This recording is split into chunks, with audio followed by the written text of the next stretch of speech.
Sofa সেটে ঘুমাইলে মনে করেন আরামে স্বপ্ন দেয় সবাই। আমরা যে এরকম অবস্থা অবরোধ সেটা আমরা জানি না।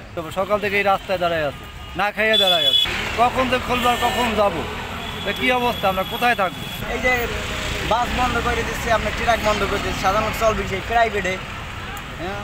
হ্যাঁ, মন্ত্রী মিনিস্টার মনে করেন চলতে পারে 1500, 2000, 5000, 10,000 ভাড়া দিয়ে। সাধারণ ভাড়া দেবে কয়টা, ইনকাম কয় টাকা? তারা হারা রাস্তা হারা দিন বই ইনকাম করে 500 টাকা, এরা কি ভাড়া দেয় 2500 টাকা?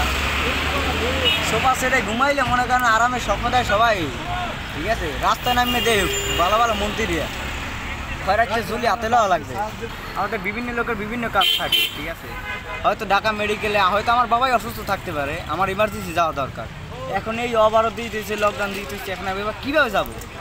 হ্যাঁ, এটা যে সরকার বা যে দেখ না কেন তাদের ভাবি চিন্তে দেওয়া লাগে যে বিভিন্ন লোকের বিভিন্ন কাজবাজ থাকে, ইমার্জেন্সি লোকগুলো ছাড়ার মতো পরিস্থিতি করিয়ে ছাড়া লাগে, কিন্তু তারা এসব না ভেবে চিন্তে মনে করেন এই যে অবরোধটা দিয়ে তুলে তো মনে করেন সাধারণ পাবলিকের ক্ষতি।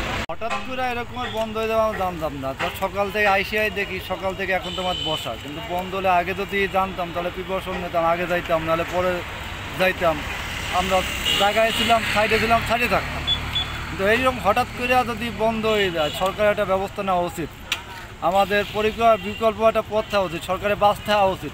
এখন আমরা যাবো কীভাবে? সকাল থেকে এই রাস্তায় দাঁড়ায় আছে, না খাইয়ে দাঁড়ায় আছে, ঠিক আছে। এই কতদিন থাকে তার কোনো নির্দিষ্ট সময়সীমাও নাই, কখন থেকে খুলবো আর কখন যাবো, কী অবস্থা, আমরা কোথায় থাকবো?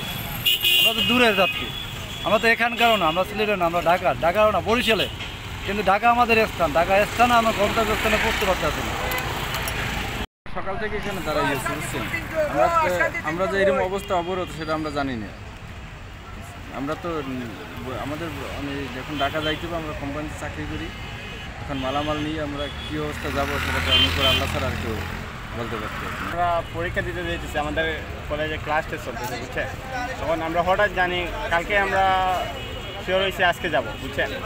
আজকে দেখি আমাদের 12টা বাজে গেছে, মানে 12টার পর থেকে গাড়ি চলতেছে না। আমাদের কিছু কাজ ছিল, কাজগুলো করতেছি, তখন হঠাৎ দিকে গাড়ি বন্ধ। এখন আমরা কীভাবে যাব? যদি কাল পর্যন্ত গাড়ি বন্ধ থাকে, কালকে তো আমাদের পরীক্ষা, তখন আমরা কী করতে পারি? আমি তো জানতাম না এখানে গাড়ি নাই, তাহলে আইয়া তো বেশাবাদ করছি, আমি যাইতাম তো অনেক দূর হই, গাড়ি নাই, কী করবো? আমাদের জন্য এখন এরকম মানুষ বিভ্রান্তিতে পড়ছে, হঠাৎ গাড়ি বন্ধ। আমি রাজশাহীতে যাব, আমি তো জানি না যে গাড়ি বন্ধ। আমি মাঠে কাজ করতাম, ওখান থেকে আসলাম, আইসা শহরে দেখতেছি যে গাড়ি চলতেছে না। আগে যদি জানতাম বলে এইভাবে দুর্ঘটনা হইব, হরতাল হইব, গাড়ির উপরও জানতাম যদি তা পারতেই পারি না।